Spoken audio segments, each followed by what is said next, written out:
C'est en réaction par rapport à la note de service, n'est-ce pas, qui a été produite par le directeur général de l'agence de la CMU, allant dans le sens, n'est-ce pas, de la suppression des mutuelles de santé, des subventions destinées aux mutuelles de santé. Alors moi, quand j'ai lu la note, vraiment, j'étais ahuri. Dans la mesure où, déjà le 16-17 dernier, j'étais dans un atelier avec le directeur général. Et dans cette rencontre, le DG avait pris soin, n'est-ce pas, de nous préciser qu'il y avait effectivement, le budget a été voté pour des subventions destinées, n'est-ce pas, aux mutuelles de santé pour l'année 2023, et que même ce budget a été revu à la hausse.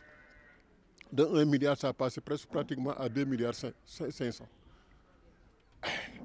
En quittant cet atelier-là, nous nous sommes accordés sur le principe de créer un comité restreint qui allait donc valider les termes de référence de cet atelier-là également pour aller dans le sens, n'est-ce pas, de la signature de convention entre l'agence de la CMU et les organisations mutualistes. Donc pratiquement c'est ahurissant d'apprendre quelques heures après, n'est-ce pas, que cette mesure-là me le vient. Cette mesure-là, elle est impopulaire, elle est inopportune, elle est impétinente, elle est incompréhensible, elle est même paradoxale. Si l'on considère que déjà le président de la République a décrété l'année 2023 comme année sociale.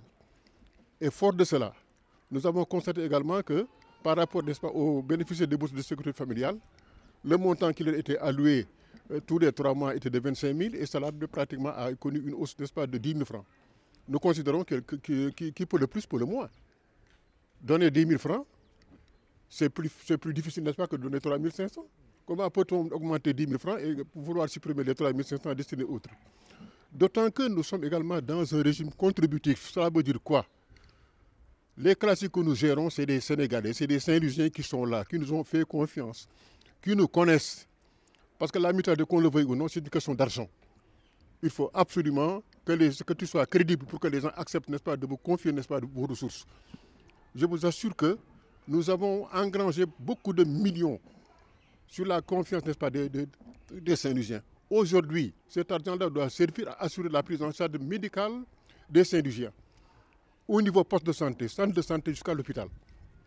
Si on supprime, n'est-ce pas, les 3 500, cela veut dire que les gens n'auront plus droit à accéder. Les gens vont se contenter du paquet de base. C'est-à-dire, si tu es malade, tu te contentes uniquement du paquet de base, c'est-à-dire aller au poste de santé, à l'hôpital Ousmane Ngom, c'est tout. Tu n'as plus accès, n'est-ce pas, à l'hôpital. Ce que nous sommes en train de faire, c'est un combat que nous menons. Et il y a l'effet de surprise. Aujourd'hui, nous avons décrété sur l'ensemble du territoire national sénégalais, qu'il y aura pratiquement que ces 3 jours-là seront consacrés, n'est-ce pas, seront considérés comme des journées mortes. Lundi, mardi, mercredi. Pas de prestations, encore moins de délivrance de l'aide de garantie ou de bons de commande.